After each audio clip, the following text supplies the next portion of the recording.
સુરતના ભાટેના railway bridge પર આજે મોતનો તાંડવ જેવો માહોલ સર્જાયો છે।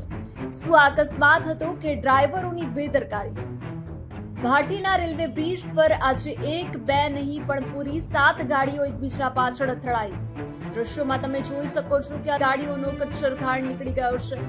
ગાડીઓનો પાછળનો ભાગ અને કાચ સાવ તૂટી ગયા છે, જે દર્શાવે છે કે અથડામણ કેટલી જોરદાર હતી। અકસ્માતના કારણે બ્રિજ પર મિનિટોમાં જ લાંબો ટ્રાફિક જામ સર્જાયો હતો। વાહન ચાલકો ભારે મુશ્કેલીમાં મુકાયા હતા। સદનસીબે આ ગંભીર અકસ્માતમાં કોઈ જાનહાનિના સમાચાર નથી, પણ ગાડીઓને ભારે નુકસાન પહોંચ્યું છે। સવાલ તો એ થાય છે કે શું વાહનો વચ્ચે યોગ્ય અંતર નહોતું કે પછી બ્રિજ પરની સ્પીડ આ અકસ્માતનું કારણ બની છે? સુરતની જનતાને અમારી વિનંતી છે કે બ્રિજ પર ડ્રાઇવિંગ કરતી વખતે સાવચેત રહો અને યોગ્ય અંતર જાળવો।